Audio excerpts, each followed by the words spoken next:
Welcome to the Smokin Word.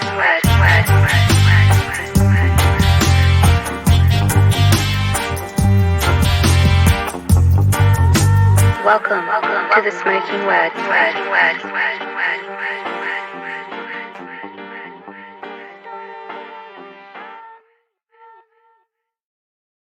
What up, everybody? The Smokin Word podcast is back. You already know the deal.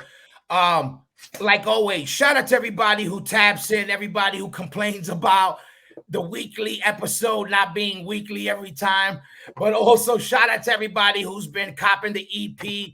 Make sure you go to Blackout Records and get that limited edition while you can. But anyway, this is a kind of a special podcast because, like I said, I wanted to keep things, this is more like what's going on tomorrow kind of podcast shit. So I was going over, basically we all know there's a bunch of stuff going on around, music is everywhere right now. All the festivals were cracking, either happen or are happening or are gonna happen. And how can we not tap in what East Coast, the thing that put a lot of these fests on the map, and also a very important fest. This is why I had to get my hands dirty with this too. I say, it's important that the East Coast keeps representing with the festivals, not on some competition shit, but not everybody can make it out west and not everybody can make it out east. You know what I mean? And when you support these fests, they're very, very important because it fertilizes the ground for the next wave. And long story short, this is hardcore is going down this week. You already know. I had to get Joe motherfucking hardcore on, but I had to make for something. It's already been on my back a little bit where I was like, this is the East Coast Fest. There's a bunch of East Coast Fests now, but this is the East Coast Fest for hardcore. So I was like, we got to give everybody a little bit more of an up-to-date what's going on. We don't even got not even a full breakdown because there's so many ill bands, but we'll tap in. But Joe, first of all, what's up? I had to get that out because this is an important festival. Man, I appreciate that. I appreciate that, man. And everybody, shout out to Joe. He just came from that Philadelphia traffic. And I don't know, is that your girl I was talking to? Yeah, she holds it down, man. She holds it down every single way. I was laughing. I was like, if you're going to be a little late, don't sweat it. I don't want you to, get, and come home alive. And she was like, well, I can't promise you that. I was dying, but all right. Enough of my mouth. What's up, Joe? How's it going? How you been? I'm surprised you still got hair because I know these weekends could be fucking stressful. This is the 16th. Actually, no, this is the 18th year. Jesus. Oh, we've been doing this article. We had 2 years off because of COVID. Yeah. And so this is now 16. This is the 16th time we've done this hardcore. So by now, it's more about the paperwork and the details that you do the week up to it. So like right now, there's not too much that slips under the rug because we've done it so many times. But there's always something that you're not aware of. And then it's like an A and B left or right decision. So like by this week, it's just filling in the dots. Did we get this? So like today, we got the lanyards for the laminates. We make all of our laminates in the office back here. Jess takes care of it. We print them from home. We laminate them now. We do a lot of stuff still ourselves. And it makes it easier because we're not worried about shipping. We're not worried about, went the wrong address. And that's happened actually a couple times. Yeah. So the more we can just do ourselves, the more of a chance that we're not running around last minute looking for shit that we need at a store that doesn't have it, Let me ask you, this is hardcore number one. You don't got to run down every band, but what was the meat and potatoes? You remember?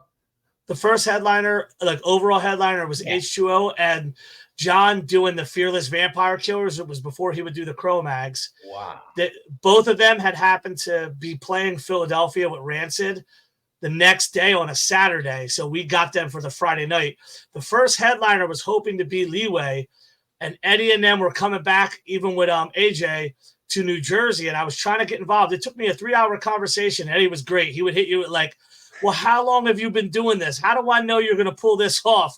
And we had a 2-hour conversation. He's like, well, if you want to move the whole fest a week later, we could do it. I'm like, no, man, I got 20 bands booked already, cuz I'm not moving it. How about you come to me? Well, yeah. So You know what's dope about it? It's dope that, rest in peace, Eddie. That's total Eddie. And also like, yo, move the fest. It is like dude, it was awesome. It was awesome. It's funny about that old school mentality of the dudes that were doing it back then. Like you hear it. That specific era is like yo, we played gigs. Yo, they remember the tour, and their big tour was like 2 tours. Not mixing. It's just because what was available. It was what was available. Yeah. It was groundbreaking, but it's so crazy when you hear it, like, and how it was still so rocking. As much as there's a lot of fantasy in bands now, sometimes behind the scenes, it was still a lot of rock and roll back then. Like, yo, we're gonna get the big record deal, and then we're gonna, play an arena, when it's like, kind of a little bit more steps to it. But that you reminded me when he said it about Eddie, because shout out to, rest in peace. Love him. I think I blasted Leeway the last 2 months every day, nonstop, like, just cause it's just like I forgot how dope they were. Like, I never forgot, but I got reminded. But yeah, the first one. Look at this is one thing I was. You know what? I wanted to point out something. Go ahead.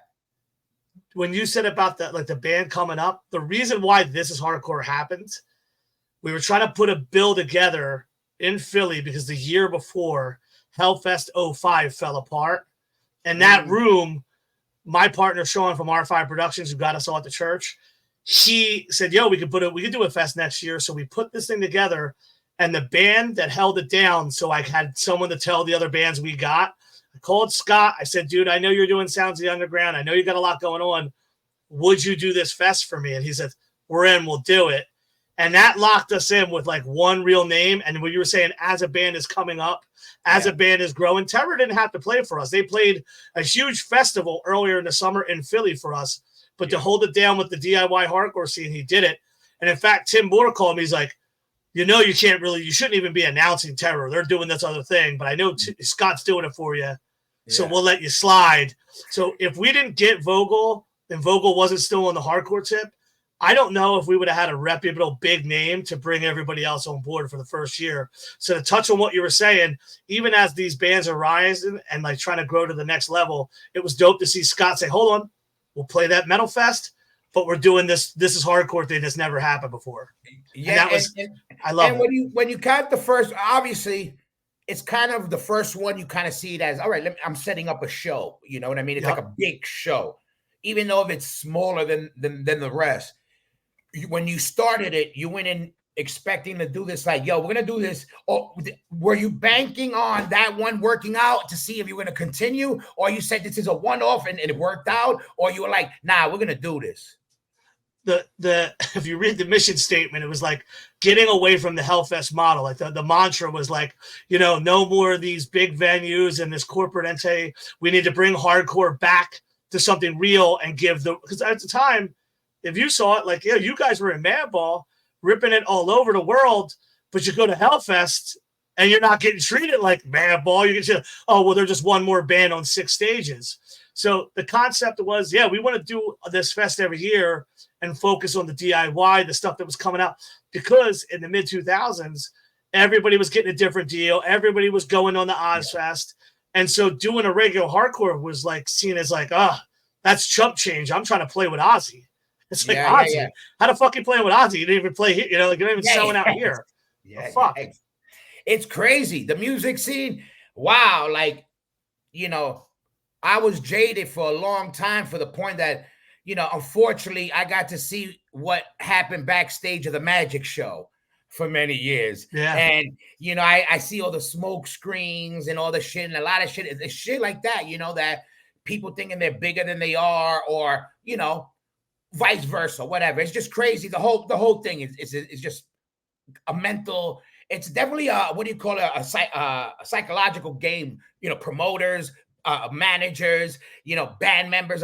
There's a lot of people, egos, and time you got to play with, which is difficult. That's why I always bug out on when you throw these things, and I start thinking about it as you did them and they got bigger.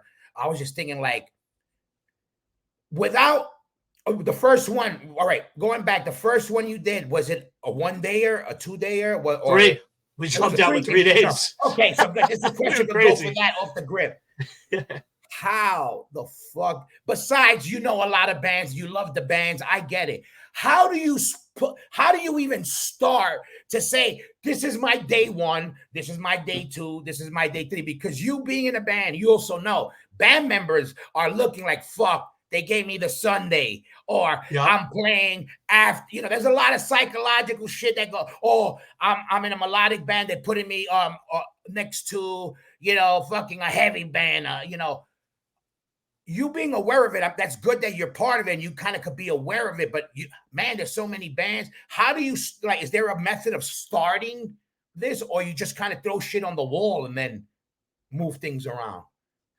In the beginning, it wasn't, you weren't selling yourself like a snake oil salesman. I wasn't throwing people, I'm going to give you more money. It was like, hey, listen, we're trying to build this thing up. And happenstance was that we had the Anchor of Terror headlining Saturday, along with Donnybrook, along with Righteous Jams. And then on the Friday, we had H2O with Fearless Vampire Killers. And Sunday, Blacklisted, at the time, they were doing a little bit of we're going to break up and this is going to be our last thing. But just synchronicity with the way the scene was building up. That band Ceremony, that got big. This was their second U.S. tour. They played second or third. They blew up. Pulling Teeth played second. They blew up. A lot of the bands that kids now like Revel, because it's almost been 20 years of them being a band. Oh my God, I would have loved to have seen them back then. Just happenstance of when we were started, there was a group of bands that were growing and popping up.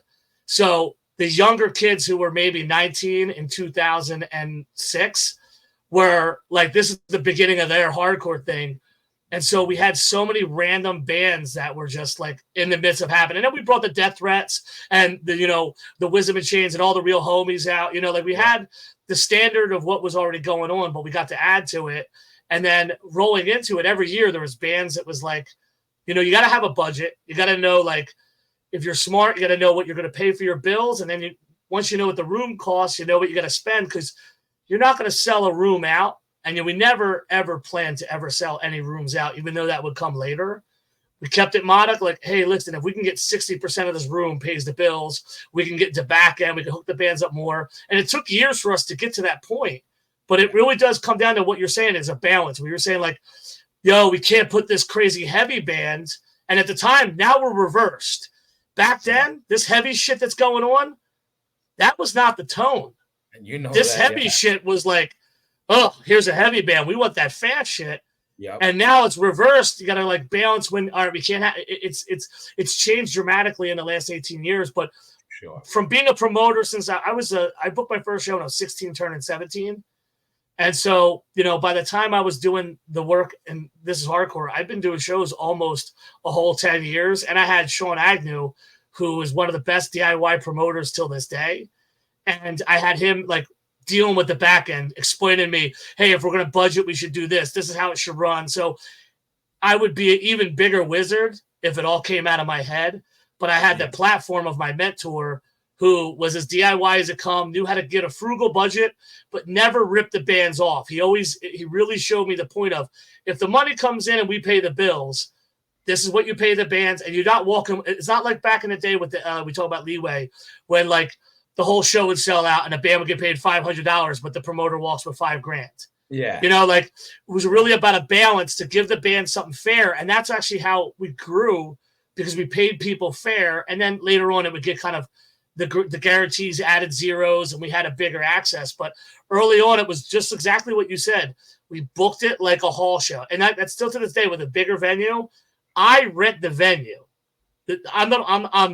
I have a great relationship with the venue workers, because the manager is an old punk rock girl. I worked with her. Her husband's in punk rock bands. But I rent out the venue. So this is still a DIY hall show, just in a bigger scope for me. And that's how it worked for me. If I had to go in and have silent AEG corporate partners, I never would have made it through the second year, Yeah. But I saw on the flyer, you guys do get some sponsorships, correct? From it finally happened. For years. Absolutely. And you know what? And you know finally. What? And I wanted to touch on that because it's very important, because I personally and look, I never had a mohawk, but ain't nobody gonna tell me where my DNA comes from. Mm-hmm. I know where I come from and where this music shit comes from or whatever. But if it wasn't for a Tower Records or Sam Goody or some, we wouldn't get our records, which happens to be a corporation or whatever. Not everybody had a Bleecker Bob's or whatever vintage vinyl. So I wasn't always sure, fuck the system, but those same people say fuck the system, and then they went to work, which ain't nothing wrong with that. I'm just saying, we as kids, we were kids. Then when you get older, you got to kind of modify the cause, because you start seeing like that, like, no, who are we barking on? Are we gonna stop from building us? If people like what we're doing and they want to, hey, I like it, and you say, yo, you know what, I think your company's cool, I don't see anything wrong with it. Now, if the company tells you, hey, maybe you want to start putting a little bit more rap or a little bit more country, now that's different for you to get a sponsor. To me, no. But I'm like, if anybody wants to get down with whatever you got, and you find whatever their product or their company be cool, I don't see no problem with it. All this corporate, against corporate and against corporation or whatever. I'm like, all you motherfuckers got a cell phone. All you motherfuckers are, corporate white, all got Air Jordans, all got, the best vegan restaurant is a chain. They get the, listen, we're all part of it. I get it. But what I mean is staying authentic and being able that these big corporations are noticing, number one, and now two, getting involved that help these things continue. You know what I mean? Outside kids don't see that. They don't know that they got that show down, a half hour away, because of the help, sometimes because of the outside help of some of these companies. You know what I mean? If it's the beer or whatever it be, you know what I mean? I'm like, I started hearing a little bit too much of the word corporate again. And I think yeah, that part is kind of should stay in the 80s. We know, obviously, we don't modify our movement for for the corporations. But if people want to support what we do, and we're doing it from the soul, you know what I mean? That's why I was happy. I saw a bunch of guys supporting the festival, and I was like, that's dope. And I was like, and it should be like that. You know what I mean? Because I know right now there's a lot of it's a big time of protest and people going against the man. But I think, which is dope, but I kind of think they're kind of picking their fights, and the same people that kind of picking these fights should kind of look at, some of the things that they're involved with, that everything is connected, unfortunately, one way or another. You know what I mean? So it's like, with this specific scenario, the first real sponsorship, I put my homies on the banner forever just to put their name out there. But Lauren and her husband was like the OG in the pit when we were coming up. He would eventually marry Lauren. She's a veterinarian. She has a veterinary hospital, and she has an animal rescue. She put money up, give to This Is Hardcore, and we promoted, and we raised the profile. We actually even have a cat from her now. It's our cat. But that was the first money we had that was in hard cash. Yeah. And what people don't realize is because this thing is completely generated on ticket sales, there's money we front out. So like that little bit of money that came in, we pay for insurance. We got a lucky deal in a sponsorship in the sense of you won't have to pay the same amount for your back line. You just have to pay this much so that way in case something gets fucked up. So we've never had this crazy big money coming in to buy all this accoutrements. We've kept it streamlined and really low.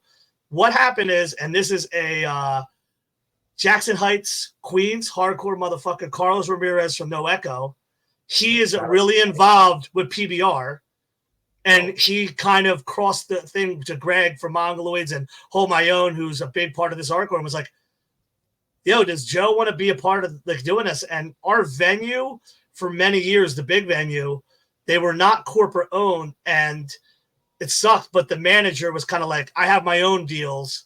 I don't need to bring sponsorship. And so we were never privy to get these kind of bigger deals earlier on.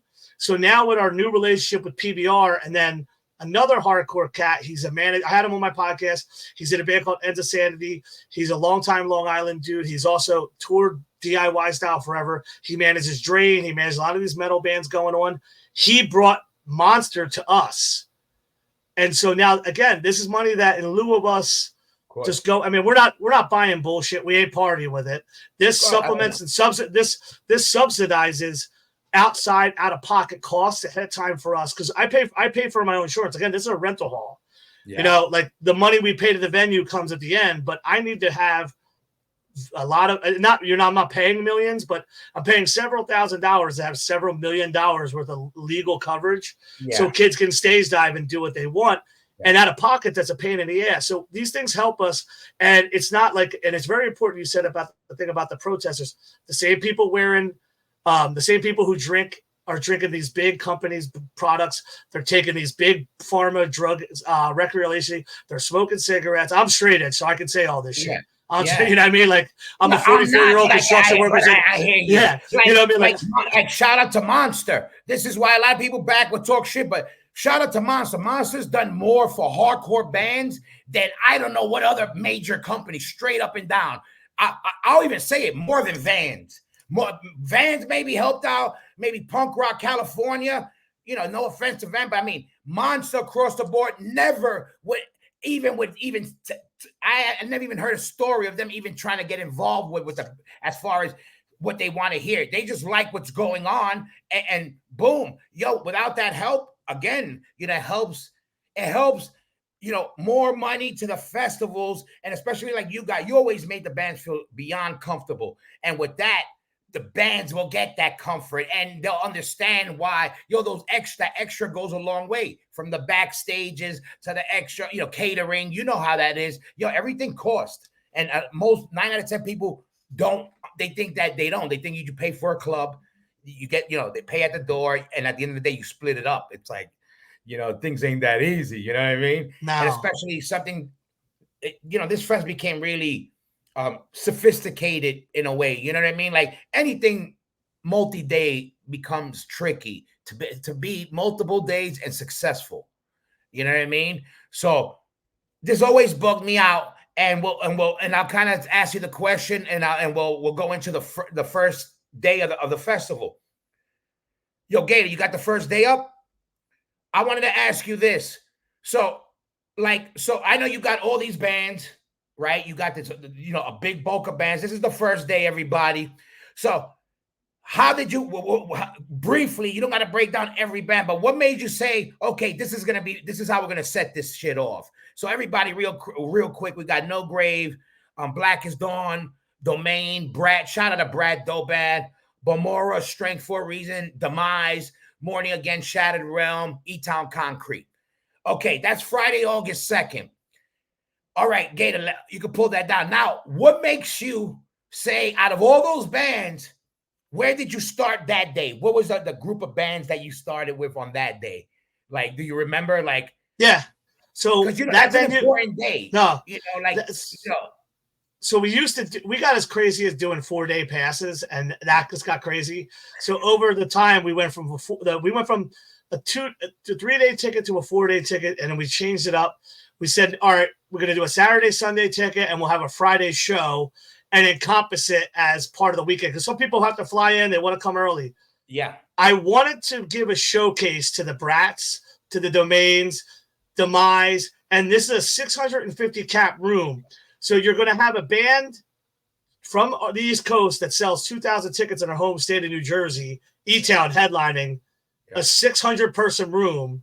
And then as you start filling it in, you're like, John from Morning Again, he was the guy who did Eulogy. He's the one who shines Shattered Realm. I've been friends with him since I was a kid. They're coming back. And all this has a synchronicity of either being tied into different bands. Balmora is the new young kids trying to bring that metallic sound. Yeah. The same thing for Domain. This Blackest Dawn is the 3 members that made Shattered Realm's first record. Oh, all right. And so like they had a new band. And obviously I'm in Shattered Realm, and I was like, yo, you got a new band, come up and get out there. And it's awesome to see those guys grow. No Grave, there's this cat from Ohio. He was from Florida, Rich Thurston. You know him, you love him, or you hate him. He's been in a million bands. He's played in Terror. He's played in Blood Has Been Shed. And he's never played This Is Hardcore with a new band. So they're opening the whole thing. He's my old homie. But all this is kind of like, it's geared towards the kids that are going to go for the more heavier shit. And I mean, Demise, like that's the original band from that area, really playing that metallic style hardcore before it was called metalcore. And so it really synced up. And as we started picking up more bands, it's like, it would be really dumb of us if we did a youth crew band or a pop band. Because they would have been so out of step with everything. And once I have an idea, like, you know what? Yeah, we could do E-Town again in a big room. They've headlined the big room and they've played the big room. Let's put them in the small room. Like, let's put them in a small room so people trip. And Anthony, he's this dude who just shows up. Like, when the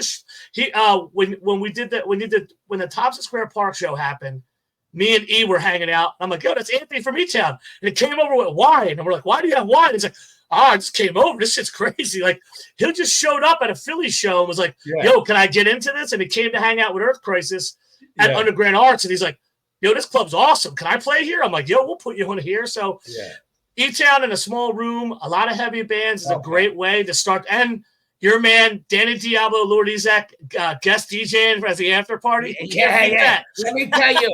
Let me tell you. So shout out to him and the nut job, my brother Danny Diablo. But I was with him at Milwaukee Metal Fest, DJ.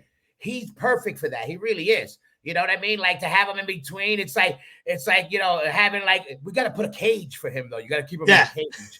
Everything, like, you can throw fruit at him and shit, but like, no, but that's dope. And again, that angle to have that, the music and what I like also is, again, like, you made it a heavy, but you still spread it out in a cool way. You know what I mean? Like, you have the Demise a little bit older, you have the Brat a little bit newer, old, new, but it made sense. That's why I kind of wanted to ask you about it, because it's so hard to make things make sense, even when not everything makes sense on paper, but you can line it up a certain combination where you're like, yo, that works. And that's what you and people that set up these bills have a knack for a lot of times. I was curious on the technique. But Gator, what's the first day? The first full day is the Saturday, correct? Yeah. Boom, we got this. Look, it's August 3rd. All right, we're gonna just go real quick from the bottom. So how you would say that, Conduit? Yeah, Conduit. Listen, I have my GED and I said that. I said that right the first time, ladies and gentlemen. Okay, we got Last Man Out, Bayway. Shout out to Bayway doing their thing. And I know there's a little something going on with that right now. So shout out to them. Restraining Order, always. Trailer Lies. Shout out to the fam right there. Colin of fucking Insanity. That's what they should call that band. Can't fucking wait. COI. I officially changed COA's name. Ingrown. I had a couple of those the other day. Shout out to Big Boy doing that thing. You know what I like about Big Boy? Like the name and the style, but yet they're in, but they're different, kind of. Yeah. Like, it bugs me Young out. kids. Like, I like the vibe, and it's all, man, it's cool angle. And how you say this? Scarab or Scarab? Yeah, it's like a beetle. It's a beetle. Oh, Scarab's a beetle. All right, it's a big, ugly fucking beetle. They're from the Philly, Delaware hardcore scene, and if you're an older band, you play after, we gotta watch out. The kids love them. Oh, all right. I gotta check them out. Definitely Scarab. I gotta check them out. Creeping Death, Queensway, Gridiron, All Our War. We got that upstate polluted New York water. Right, that's some of the Godfathers right there. Frozen Soul, I love them. Dope. 100 Demons. Shout out to the fam, Reach or whatever. Not whatever. He's my smoking partner, Pete. But we got headlining, which I know that day is gonna be crazy. That's gonna be insane. That last block right there, it's already not even the last block. Look at, man, All Our War starts at 6:45. Like, that's where the end of the world starts, like at 6:45 right there. We got Cold as Life ending it. Shout out to Cold as Life. Yeah. Bring that down, Gator. Tell me about that day. Like, okay, obviously, shout out to Jeff, and he's back, and they all back, and they're coming back strong. And I think I like the energy that Cold as Life has. It doesn't seem like, the old guys just coming back together. Like, I don't know. It seems it was real, man. I I think if anything fake about them, they couldn't be it because it would just show too. Nah. Like those guys aren't built like that. Like they don't got a gray area. You know, those are my brothers for like 30 years. So I seen them from, you know, we all grew up together, like from our wildest, seeing each other, you know, people, especially Cold as Life. I never met a band that had more members killed and murdered and die. Every time I see them, there'll be a new member because the one before died. Was gone or went to jail, yeah. It's insane. Like that's really Detroit. When you heard the murder rate, that was living proof of the murder rate. You just look at Cold as Life's track record, you know, of band members. You know, crazy. And the crazy part was, as crazy as those guys were, the crazy punk rock, they were like the Discharge hardcore of, you know, style. Yo, they've always had dudes that could play, which was crazy. Because when you look at them, you would think these guys just hit garbage cans with sticks. You know what I mean? Man, what a band, man. And I think like I said, the energy is good now. The last bunch of things I've seen of them, man, they sounded great and people were going crazy, man. I couldn't stand on stage for them. I wanted to be in the pit. And so like I was when that reunion show, because we got to play it, and it was a beautiful energy, man. And like when I was a kid, we would travel with Dysphoria all over. And Cold as Life had a good relationship. Jeff would let us sleep at his house. And then like when I was doing Punishment, he would tell us all the same thing. You got to pee outside. I got all my girls upstairs. You come up that steps. I'm going to cut one of your dicks off. Go out and piss outside. But Jeff looked out for us like a big brother. Yeah. And I've had him on the podcast before when he first got out of jail. And when he told me everything was going to happen, I was just excited to come out, and it was an honor to be able to play it. His head's on right. The band is absolutely fantastic. Yeah. And the kids for so many years had this like aura of like what a Cold as Life show would be. And you know, the Midwest one was wild, and I just hope Philly enters and Jeff, because Jeff, that was it. Jeff's like, we're doing This Is Hardcore, and that's how it ended up happening. We knew they were doing Detroit first, and then we were going to try to get them for the following summer, and we worked, and we were talking last summer. That's how quick it was. It was like, hey, this is the Detroit date. This is in June of last year, and I said, can we do This Hardcore next year? He's like, that's exactly what we want to do. We do our town, we come to your town, and then we see what else we got. And then it was kind of like, for me, like a game. How can I make this more ignorant than like how can I build this up? Yeah. And then Frozen Soul was opening for Amon Amarth, but they had a second like their own tour coming through. Yep. And so we got to ask, hey, because I'm a huge fan of Frozen Soul myself. Man, I love that band, man. Like, dude, they're big time, man. Dope style. Like, that's my shit for sure, for big time. So they brought us Creeping Death and Ingrown as like a package. And we haven't had a whole package play the fest in a bit, so that was nice to have. Yeah. And then we wanted to have in the beginning a lot of the younger bands that are making their way up. We threw some fast shit at you, Colin Arabia, Restraining Order. It's a lot of like different volume of different bands earlier on. And then we just hit the asshole hour. Somewhere right around Scarab to Queensway. Yeah. It's just like I got to get a bunch of people with like World War II military stretches ready. Yeah. And just it's like I don't know what else I'm going to do, you know? Yeah, no, for sure. And I was gonna ask you about that date. I know that's like big, heavy Jersey day, a big, heavy Philly day on that bill. Yeah. And what I like about that bill, like you said, that package ended up working where, you got the metal mix. You know, even for us who we loved it back in the day, I think it would have stuck out more. Now it don't seem weird. I guess because the packages, I do give this. That the new, I don't know if I should say the new era, but a lot of the newer fest where it's kind of back to how Europe was, where it's a mix mash of everything. You know what I mean? Which I loved. Like, when I seen fucking you see Dying Fetus play freaking, up there. Yep. Yo, are you kidding me, dude? Like, and murk it and get the response they should get, and the response you would think they wouldn't, because 25 years ago, they probably wouldn't got that from our crowd. No, not even close. As hard as it was, unless you were, Carcass, Obituary, the main, a big, creator, everybody, all the hardcore dudes would try to front like you weren't into it. Now to see that, I can't front. When I saw that, I specifically watched the set to see how they would do. I love the band. I was curious how they were going to do it, and they killed it. And I was like, man, they got that style because their love of hardcore, even though they're a metal band. So it was good that hardcore gave it to them. You know, I was glad. I was like, yeah, motherfuckers. That's why that band added mosh parts, because of the hardcore shit. And then when everybody was going off to them, I got amped. And again, now you could do these bills, Frozen Soul, with a fucking, you know, a Bayway and a Column of Arabia and on a bill, and it ain't like some real weird, you know, like too far off. You know what I mean? Like, you know, so that's a real cool mix you did that. And again, real ignorant day. You got Cold as Life. Saturdays when all the kids got the energy. Yeah, exactly. So like, smart. Like, tire these kids out before bed. You're smart. And then we got, and I didn't even think about that. Is that a conscious thing? You kind of think on a 3-day, like, yo, the middle got to be energy to kind of. Absolutely. And yeah, right. It makes sense. Speaking. There's a funny thing about this hardcore. Like, we've had heavy bands end on the Sunday.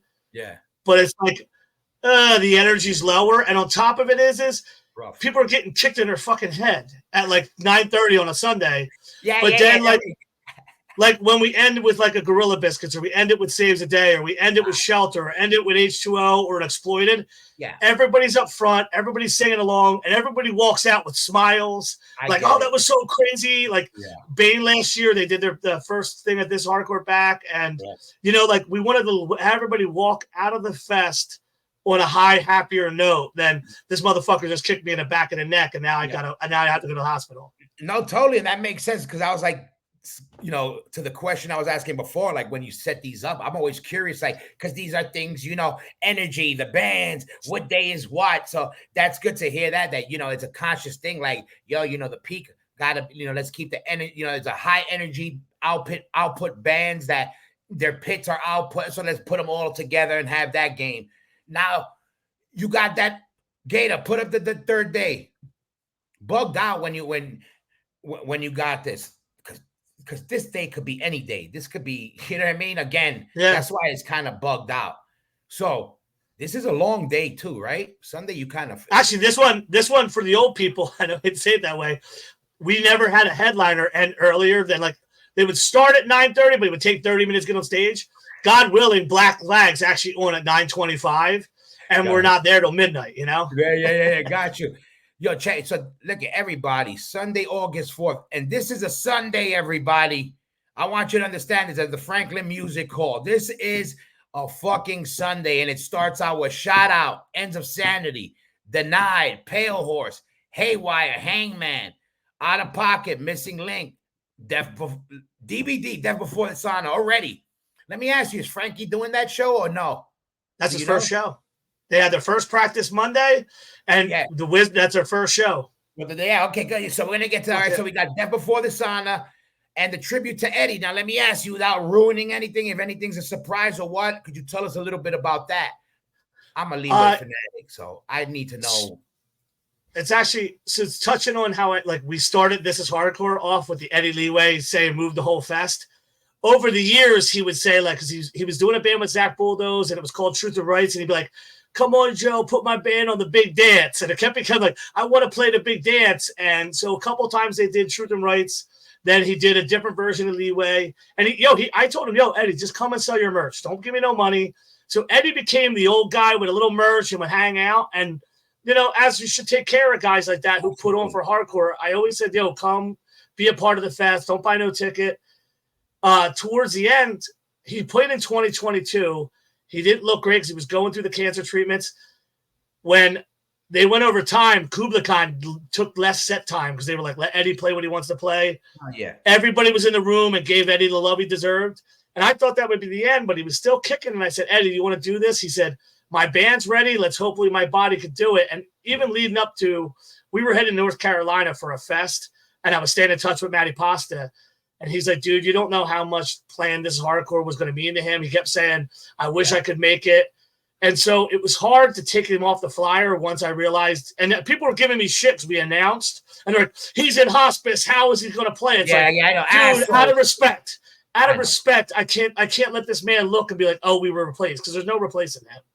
And then the conversation started with Artie. Artie was the guy who played in the band, the most recent era when he had Gabby, and I'm telling you, that man took Eddie into his home when a lot of people who are now capping and saying I love Eddie.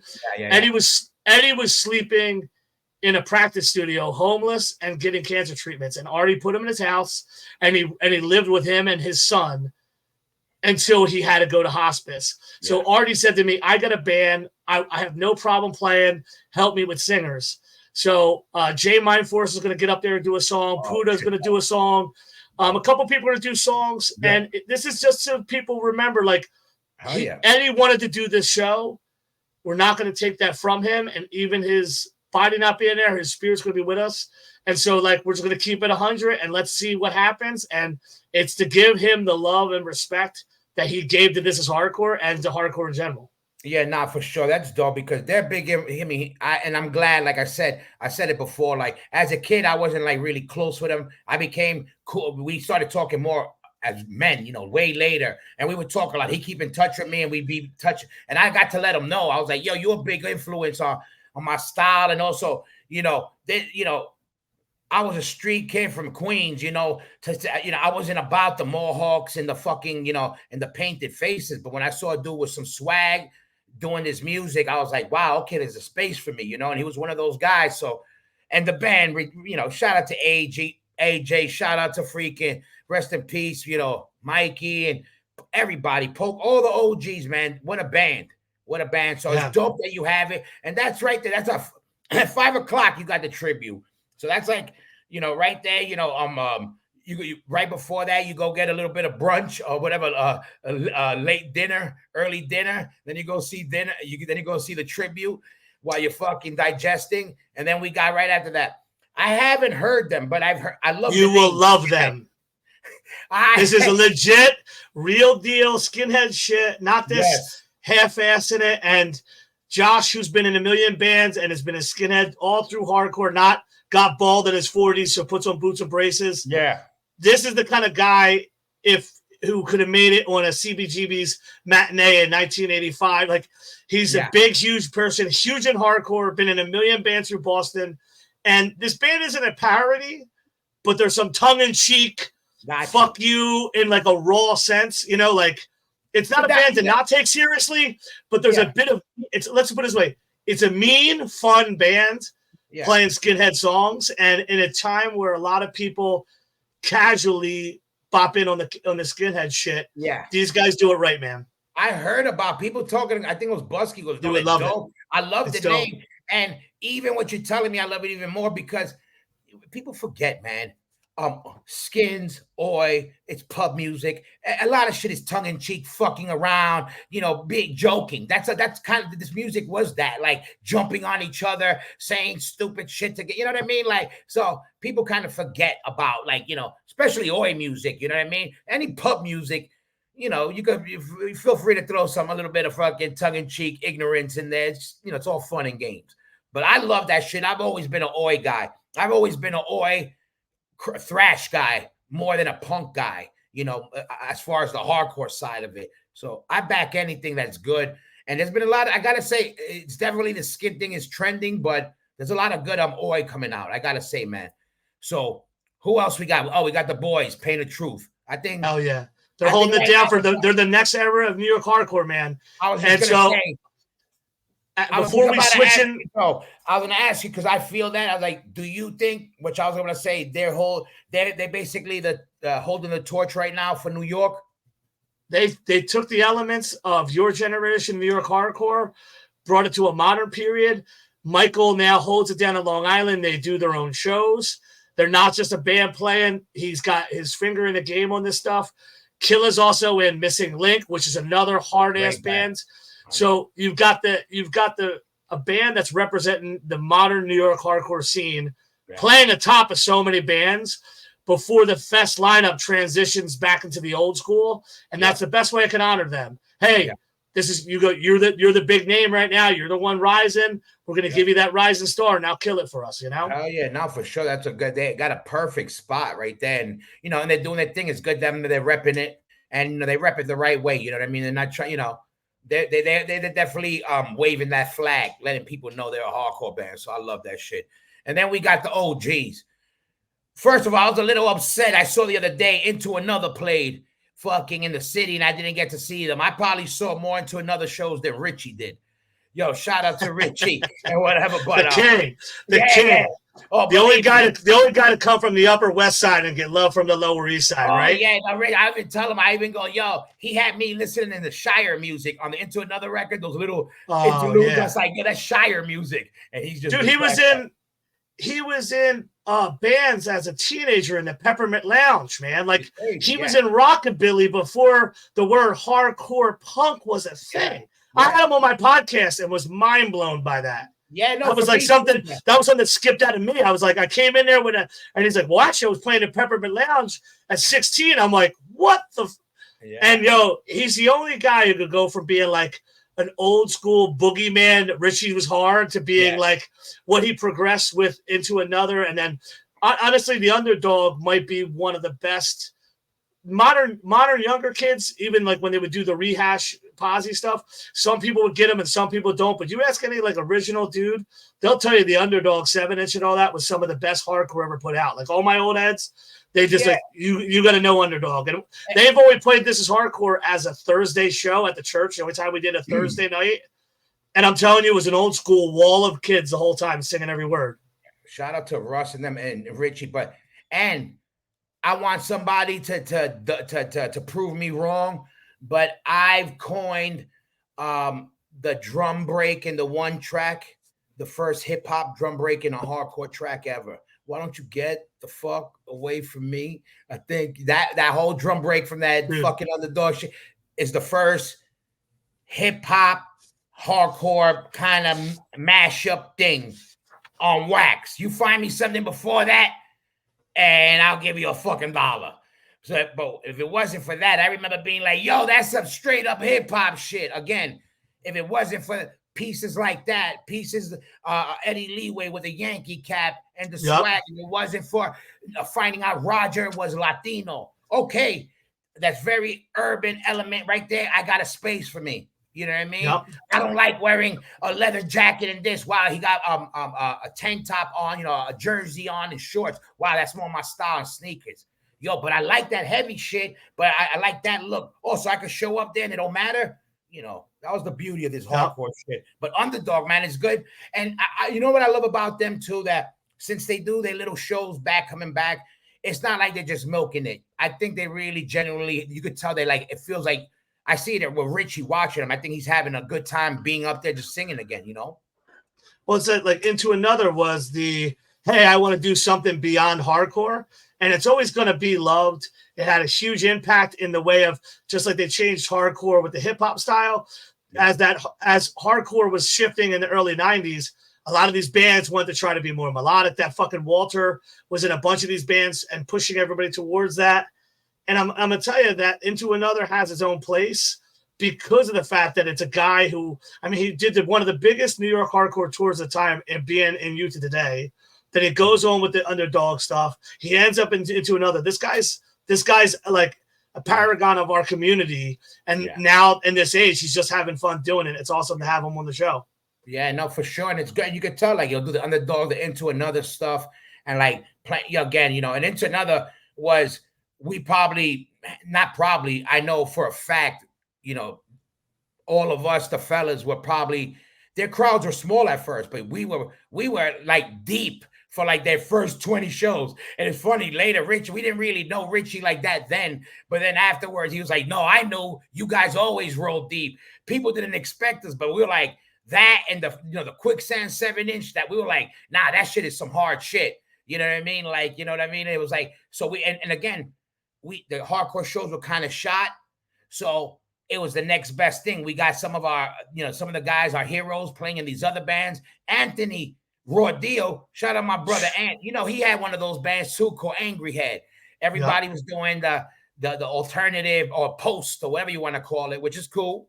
But yeah, no, shout out to Underdog. But the men. Yeah, the people I want to talk about right now, like we brought up again, my brothers from Pennsylvania, Philadelphia / Poconos, mothers, and from all type, New Jersey mothers, We got Wisdom in Chains. But first of all, Joe, I love you. I love you, Joe. But we got my brother. First time with Wisdom in Chains, correct? For sure. Listen, Wisdom in Chains is showcasing the new Vox, the new man behind the fucking vocals. Listen, Frankie. Shout out to my boy Frankie. Wait. Now what's he gonna be known as Frankie in Chains? He might like that. Yeah, maybe. He probably might like that one. If you know Frankie, he might like that one. He's a Frankie in Chains. Yeah. Wisdom and Frankie.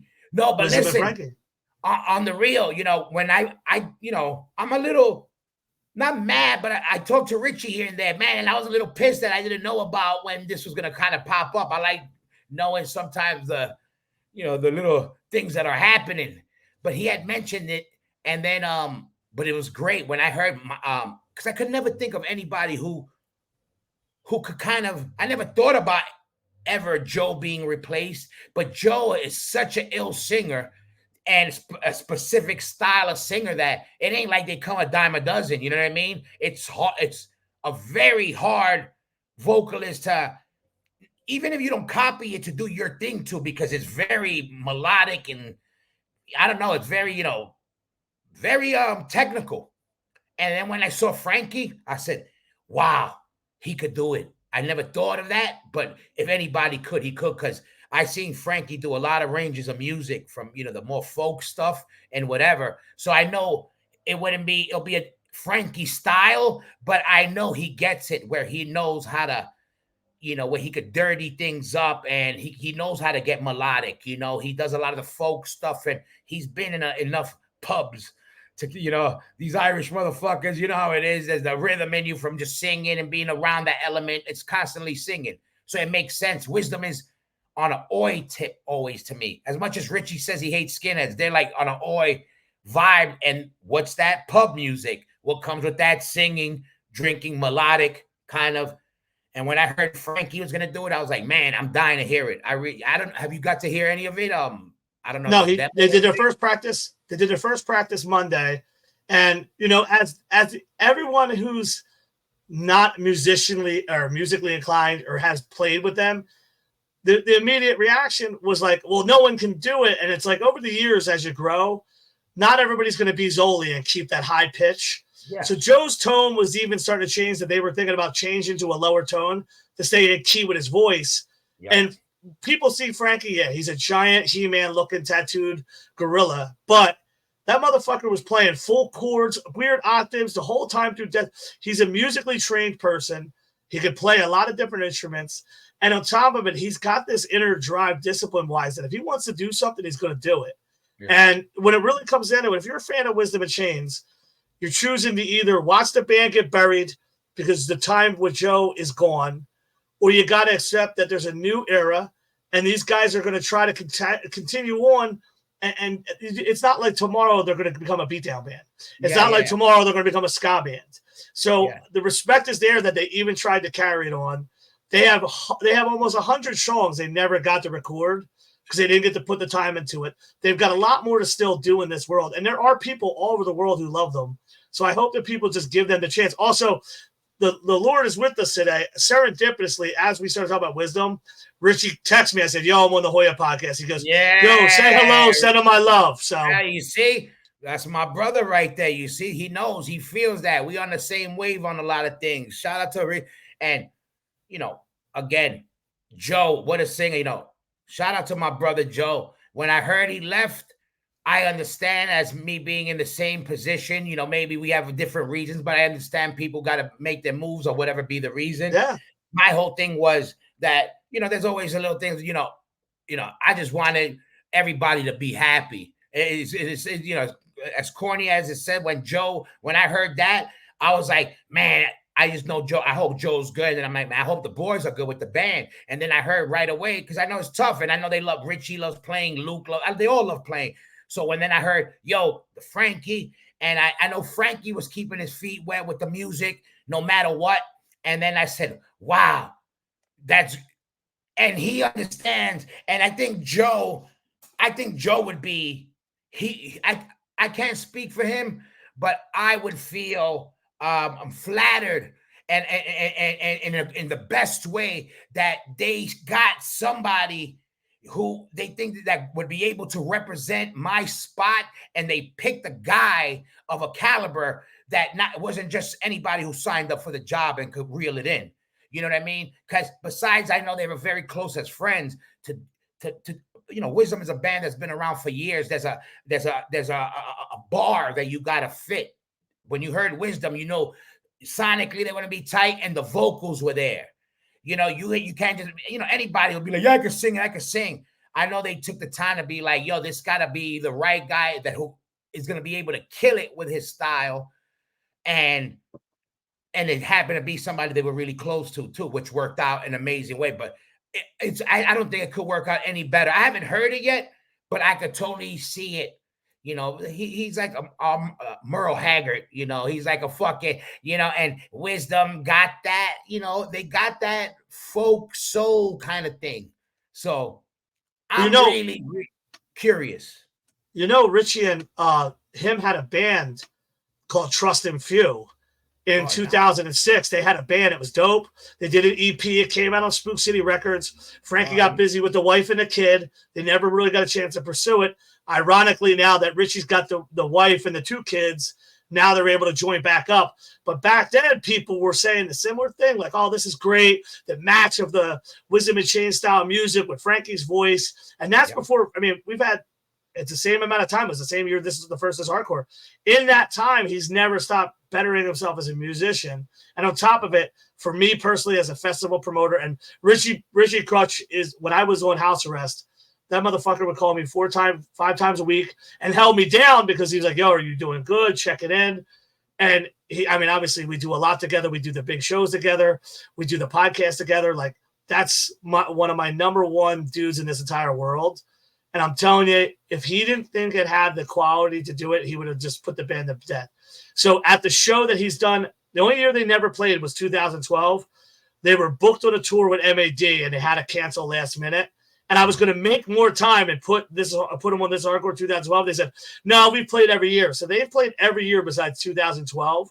So what a way to debut Frankie than to have him on this year. So I'm excited, man. Yeah, no, for sure. I am too. And I'm really psyched for them because, again, I want them to record. I want to hear that shit like done fucking on nice on wax. So shout out to Wisdom and Chains and the fam, and shout out to Joe, everybody. And then we got the OGs. We got negative approach. Again, you know what? I gotta say this. I wasn't a negative approach kid growing up until I joined Madball. They were all into that. Again, I was not so much into the more punkish. I was into the New York hardcore shit and fucking Slayer. Yeah. You know what I mean? And then I got to appreciate it through Maddie. Maddie Henderson would beat me over the head with it. And then when I started seeing and I got it, and then I kind of started seeing, man, and I love them, for the rawness and like that. You could tell they wanted to be the mean dudes back then, not just angry. But they wanted to sound like what they were. Let me ask you, as a bass player, when you hear them downbeat rhythms, that's that UK 82 style that the Detroit dudes were really. Yes. And when I was reading to Roger, was like when he checked out the Detroit stuff, he was like, holy fuck, like there's a big influence from Negative Approach and the Detroit guys into the early New York hardcore stuff. But as a bass player, that fucking downbeat that comes down with them songs, that's like alleyway ass kicking downbeat shit. Like that drives all their shit. Yeah, later on you hear it, and then because we used to cover Ready to Fight, I started feeling it. And the more I played, I go, okay, I feel it. For me, I went from Discharge GBH to Cro-Mags AF. So I didn't go to that. I didn't go through the whole thing. I had an older brother, rest in peace, and he already did all the sifting for me. You know what I mean? Yeah. So I had Venom before Venom came out. At the same time, the Cro-Mags demo. I had, a Discharge, the white 7-inch, along with, everything, because my brother, he was always into the extreme, whatever. But I always was like, I love Slayer. But I was like, man, I don't like that long hair and the earring shit. And then I saw Agnostic Front. And then I said, those dudes look like scumbags. But something about them looks like I want to go wherever they're at. Like that's where I would hang out. Something about it because they look like tattooed. Vinny had the neck tattoo, and I was like, nah, that's more like my speed, I think. You know what I mean? And they were like, they just look like, I remember they looked like drug addicts, and I was not like drug addict, but I remember they go, you think like junkies, but junkies seem more real than trying to look like the devil. You know, I used to be like, come on, bro, you're wearing eyeliner. Like, you know, like your music is dope, but you got your mother's eyeliner on. This is what I used to think. No, you're not wrong. And then I see Stigma and Roger, they're sweaty. You know, they look like junkies. Now, you know, just that no shirt on, no costume. You were like, yo, this is crazy, but something about it. But when I started getting into more of the roots through that and through the AF guys, I learned my appreciation for Negative Approach. And of course, OGs, they wrote the book on that style and sound and coming from where they come. And I love that they're still doing it, you know, intensely. You know what I mean? So, you know, shout out to Negative Approach. For sure. I have a dream lineup that includes Agnostic Front and Negative Approach. And God willing, before the end of time, I get it, because those are the two of the 4 top 1980s hardcore style bands. And so looking at everything that we were just talking about the last 2 days of the fest, I wanted to end the fest with names. And everybody should know the Black Bars, even if they've never heard a Black Flag song. Everybody should understand with Negative Approach, and even to the degree of Underdog, that, right now your band has HC on the Instagram end of the name, but you sound like a death metal band. Or you might even think you're a death metal band. But this is hardcore. And I'm going to do my best to try to make sure some of these bands, and I know that they're the hardcore of heart, but they're doing the metal thing. I grew up with long hair. My mom booked hair metal bands. It took me a while to get into the pureness of hardcore, but as long as this thing is called This Is Hardcore, part of the job that I believe we have is to expose the younger kids who haven't been given the access and exposure. So by happen chance that Black Flag decided to do the first 4 years of the band, I'm like, wow, how cool would that be? And, you know, from the promoter side of things, there's bands that we ask every year. And it's not that the money's not there. It's we ask them, we wait around for a month, and then it's a no. And it's like, all right, well, we were going to pay you the right money, and it doesn't work out. Here's Black Flag. Hey, we're doing a tour. You know, we're not going to ask you for a shit ton of money, because of the fact is we're playing 5 other shows in your area. And we both agreed, how sick would it be to say, hey, the last bands on the bill is Black Flag and Negative Approach to end the weekend about hardcore.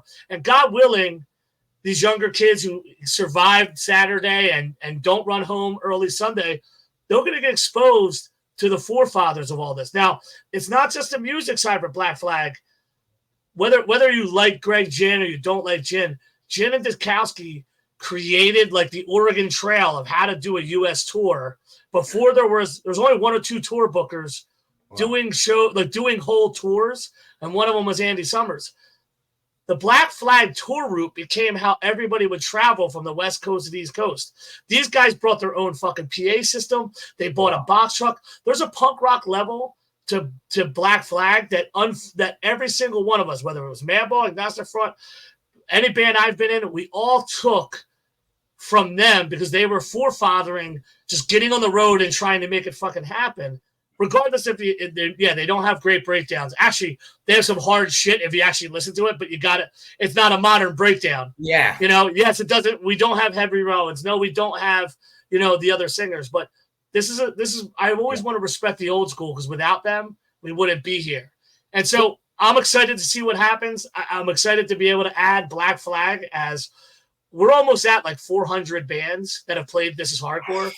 And it's so crazy to think that like now we get to add a Black Flag. Like we finally got Black Flag, brother. And I hope that these kids, I hope these kids that are on Spotify, in lieu of just sticking to what they know and the new bands, I hope they check them out, because when I heard Black Flag, I was a metalhead. So I'm like, but then I saw videos and I'm like, what are they doing? Like, wait a minute. What's this? Same thing. The music.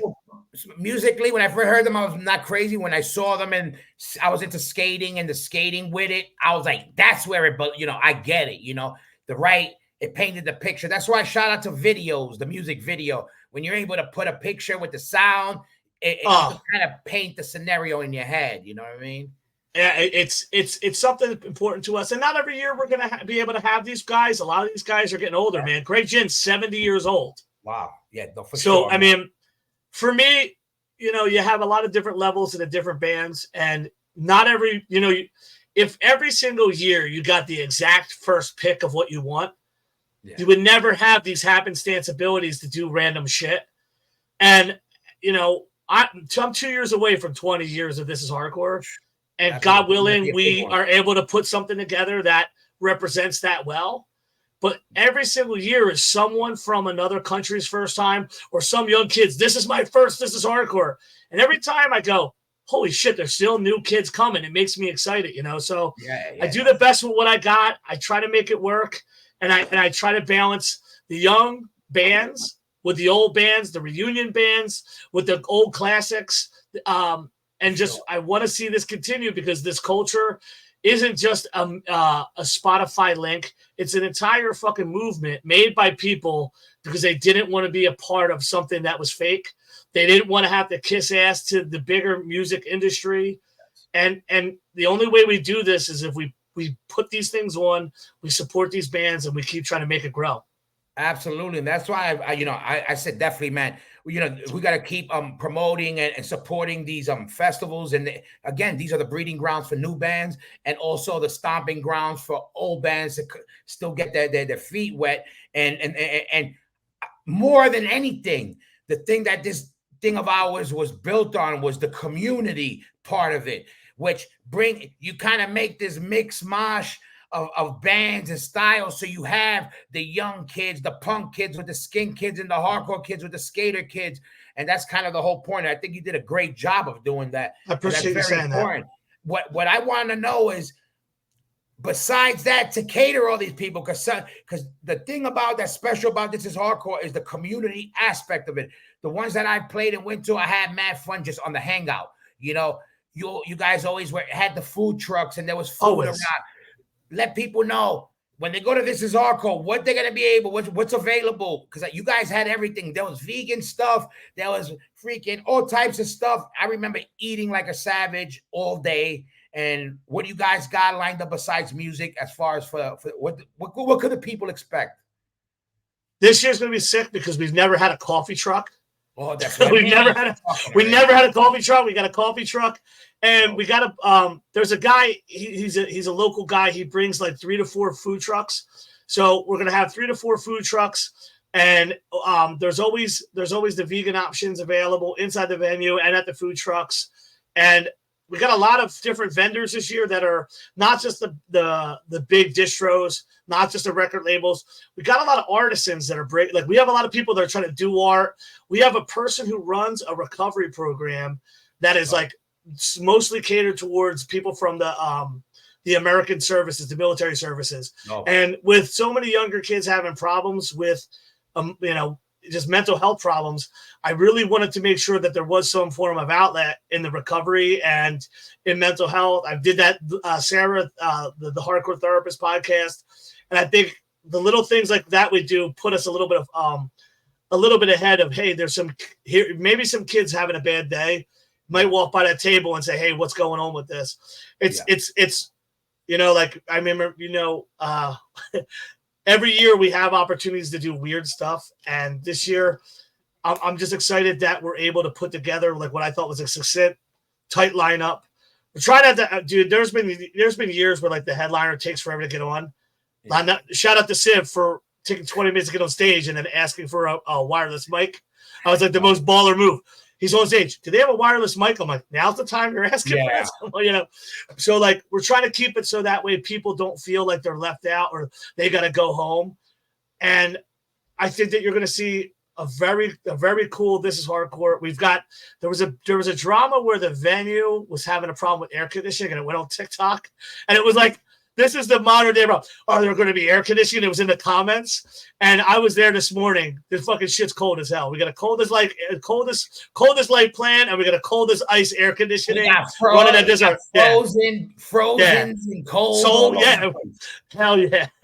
You know what I mean? No, that's dope, and I'm glad. I'm glad for the festival. And that's what we're missing. You know what we're missing now? What? Smoke, AD.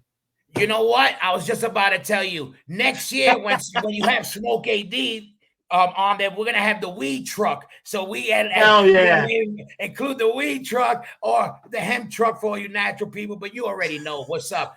We have to get on that next year. It's got to be next year. You know the deal. But my promise, if you're a band, you're playing. No, we're a band. We're right now. We're just waiting.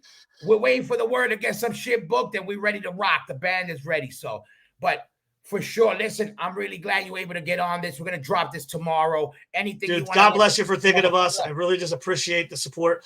Hoya, I'm telling you, there's a lot of guys in New York hardcore that when they get into the public face of things, they turn up the lights, and they're the best guy. You unmiked by yourself have always been this way, and I've watched a bunch of your podcasts. Those who have not listened to the way back, I think it was like 2021 or 2020 when you had Eddie Leeway. Eddie talked about a lot of dark times and a lot of old school shit. And I'm telling you, there's a lot of New York hardcore guys that put on some kind of face that they think is best for the kids. Yeah. You are you. Thank you. Monday through Sunday, 24 hours a day, 7 days a week. And it's an honor to finally come onto your show. And the invitation is now public. Should you ever want to spend 2-3 hours to come on to This Is Hardcore? I will. I had to work my way up. And this was the perfect time to get you on too, because we could always go into the history later, whatever. But this was very important. What's going on right now, because we are guys from a little bit back then, but we're still doing things right now. So I wanted to make sure that people saw that. And I'm pissed I won't be able to make it this one, but I'm going to be there next year, everybody, because I'll be playing it and selling weed. Smoke AD 2025. Everybody go support that. This is very important. This is the East Coast finest.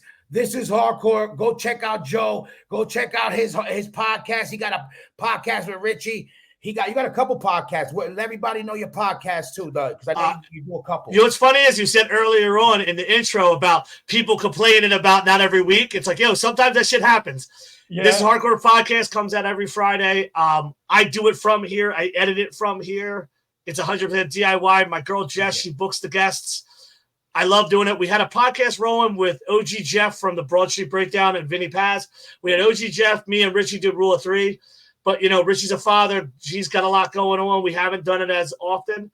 And I've been doing This Is Hardcore since 2021, the podcast. And it's a long playing podcast. I think I had Richie on for Richie from Underdog. I had him on for almost 3.5 hours. We go deep. We talk about the person who you see, because you always think, this is the guy from the band. I want to know where you grew up and how you immerse yourself in the hardcore. So many great stories. I've had Eddie Leeway on. God rest his soul. He had an amazing story to tell. And I'm just blessed that people give the time to come on the show, and the amount of people that take the time and they say, thank you for doing 2 and 3 hours. Thank you for asking those questions. We never talk drama. We never drop crew letters. We never talk about the shit that's stupid. We talk about real life hardcore things and the way that the people that you respect and love, like Ahoya, who's going to come on the show, you're going to learn a lot about. You're going to learn a lot of. Because I go to sleep by 9:30, 10 o'clock. No problem. We got you. I'm in. Yeah, but it really delves down into the deepness of how all these different people hardcore, how they all found it, what they're doing with it, and I love having the conversation. So I can't wait to have you on as a guest, brother. No, for sure. You know what's up? We set it up on the early side anytime, and I'm glad. Just hang on when we finish up right now to make sure everything is copacetic. But everybody, make sure you go check out the podcast. Make sure you go to This Is Hardcore. Go every day. If you can't make every day, you go to one day. And if you can, you buy a ticket for somebody else. Everybody, go check it out. Peace. We out of here. Thank you. Peace.